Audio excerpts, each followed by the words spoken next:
Punição exemplar, rigor nas leis e eficiência da justiça são apontados por alguns especialistas como soluções para melhorar a segurança pública no país. Mas existem algumas experiências que fogem destas fórmulas e podem ser de grande valia na regeneração de jovens delinquentes. A Justiça do Rio Grande do Sul aposta no entendimento e no poder do perdão para pacificar vítimas e autores da violência.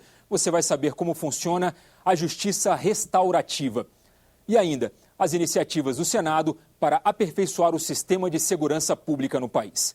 A crise penitenciária e uma discussão sobre baixa remuneração e corrupção policial no Brasil. Veja no terceiro e último bloco do Repórter Senado, Segurança Pública. Porto Alegre, Rio Grande do Sul.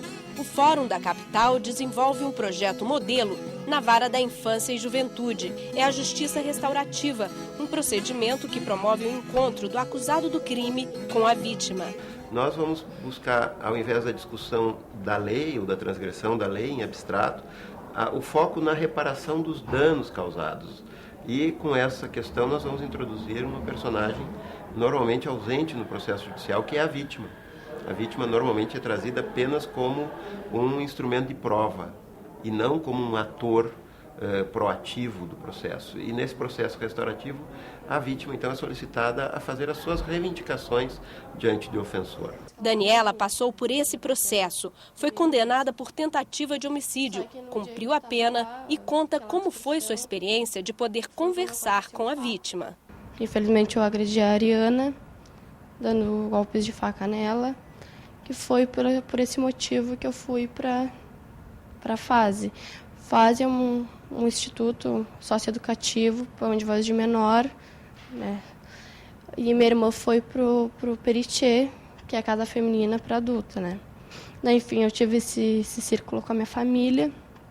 Daí eu falei com a Fabiana, que é que organiza todo esse círculo restaurativo, para mandar uma carta para a vítima. Tudo que eu senti eu falei para ela e disse que eu estava pedindo desculpa para ela, mas que eu gostaria de pedir pessoalmente, né? Que ela não pôde aparecer nesse círculo, mas, né, que não é a mesma coisa falar olhando no olho delas do que mandar uma carta. A oportunidade, sabe, eu me surpreendi, porque eu pensei que eu ia chegar lá e eles iam me esquecer lá, sabe? E não iam me dar essa oportunidade que me deram de eu pedir desculpa para a vítima. Acho que foi maravilhosa, imagina, sabe, de eles te entender. Sabe que quer tu fazer uma coisa muito, muito horrível, sabe? Muito feia, e mesmo assim ter uma pessoa para chegar lá e levantar a tua autoestima, sabe? Dizer que não é assim, que tu tem uma oportunidade nova, que as pessoas podem mudar. Michele, irmã de Daniela, foi acusada por estar junto na hora do crime e não vai ter a mesma oportunidade que a irmã por ser maior de 18 anos. A Justiça Comum em Porto Alegre ainda não aplica a prática restaurativa. Vamos supor assim que não existisse restaurativo com os menores. Eles brigavam, o menor era julgado, vamos supor que ficasse uns 3 anos na fase, né? Aí saía de lá com raiva da pessoa, fiquei lá por causa da pessoa, e acontece uma coisa pior mais tarde. Eu acho que a restaurativa evita isso. Eu acho muito bom. Eu acho que deveria existir para adulto também. Uma das formas de avaliar a eficiência da justiça restaurativa é medir a repetição dos crimes praticados. No Rio Grande do Sul, dados de uma pesquisa realizada pela Pontifícia Universidade Católica do Estado mostram que entre os jovens que participaram do chamado Círculo Restaurativo, apenas 23% voltaram a cometer infrações penais, enquanto que entre os jovens que não participaram do mesmo processo, esse índice foi de 44%, quase o dobro de reincidência. Costumo dizer que eu sou uma militante da justiça restaurativa até, né? Porque a gente vem trabalhando com isso desde 2005 e vem percebendo, né, a transformação das pessoas. Os princípios da justiça restaurativa que eu acho que são decisivos em tudo isso, né?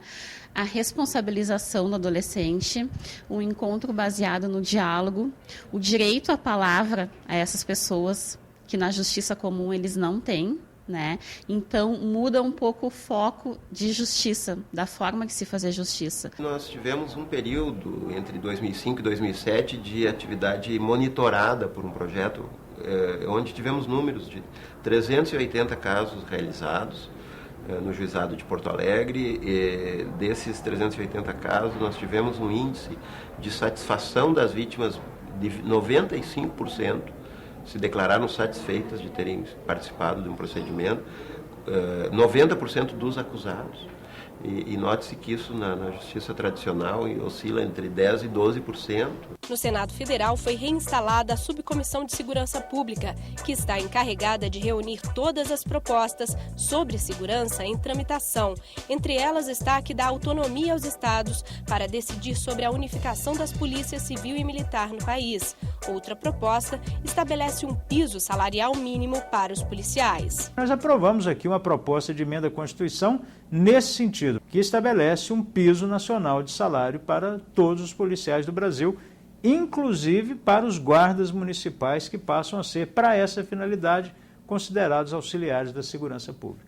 A baixa remuneração dos profissionais de segurança é vista como uma das maiores razões para a corrupção policial no Brasil. É uma profissão muito complexa, né, muito fundamental e essencial para a sociedade. Então, todo policial ele necessita dessa estrutura logística e remuneratória. É necessário que se formem corregedorias fortes nas respectivas corporações. Corregedorias isentas, com garantias para os seus profissionais, que trabalhem de maneira livre, desimpedida, para poder ceifar das instituições esses maus profissionais. E isso é fundamental em qualquer organismo de segurança. Explicar e dizer causas é sempre alguma coisa que pode ser simplificador. Mas eu acho que policial bem remunerado, níveis de gestão da atividade policial bem planejadas, eficácia no trabalho da articulação da polícia com a justiça, eu acho que também é outra coisa que pode influenciar positivamente na diminuição da corrupção. No Senado, muitas propostas apresentadas destinam mais recursos para o setor de segurança, como o projeto que cria o Fundo de Combate à Violência ou que obriga o Executivo a investir todo o dinheiro previsto no orçamento. Também há propostas que endurecem as penas para os condenados ou que buscam coibir o crime organizado. Mas há muitas outras propostas aguardando votação. Nós temos um projeto de minha autoria que separa os presos por grau de periculosidade. Os réus primários num tipo de presídio, os reincidentes não perigosos no segundo tipo de presídio, os perigosos terceiro nível e os chefes do crime organizado nos presídios de segurança máxima, que são federais. Nós temos 17 mil vagas. Por que isso? Porque quando você bota o chefe de uma quadrilha convivendo com o primário, você organiza o crime, que é o que aconteceu nos presídios brasileiros. Boa parte dessas facções criminosas nasceram e coordenam o crime de dentro do presídio. Só em São Paulo nós tivemos um ataque de uma facção criminosa, 42 policiais foram assassinados, 16 agentes penitenciários, ônibus queimados e a violência por toda parte. Então, como é que a gente quebra essa estrutura? Separando os presos por grau de periculosidade e um outro projeto também de minha autoria, que os primários e os reincidentes não perigosos trabalham em educação para acelerar a progressão de pena, para você dar uma perspectiva de ressocialização.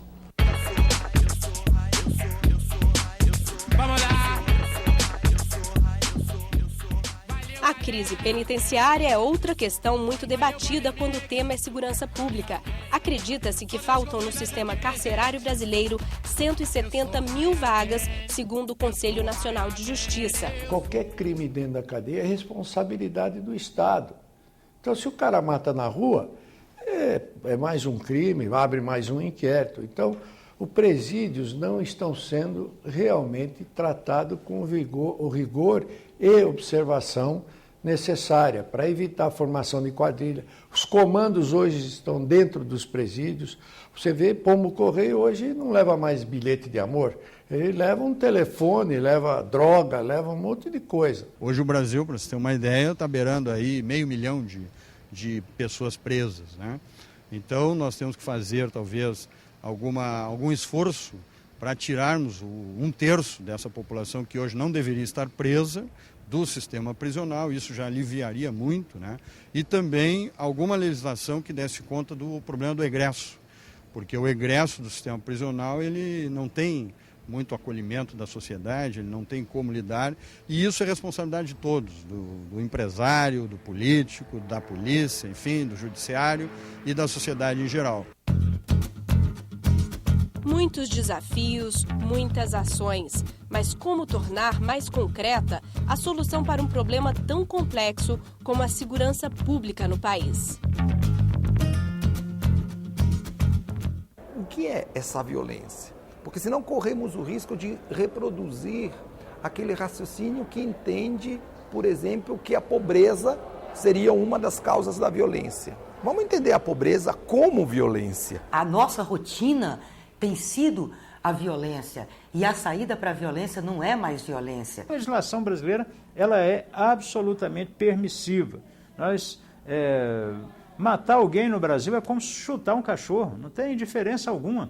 Não tem uma varinha mágica que a gente tire de dentro da manga e apresente a solução. A solução ela é de médio prazo, a longo prazo e é complexa. Queremos respeito, só isso. Respeito com a nossa realidade, com as nossas necessidades. Quanto mais atendermos às demandas sociais da população, menos segurança pública nós vamos precisar, menos investimento em segurança pública vai ser necessário e menos policiais nas ruas nós vamos ter. O conteúdo deste programa você acompanha também pelo endereço www.senado.gov.br/TV. Este foi o Repórter Senado Segurança Pública. Até a nossa próxima edição.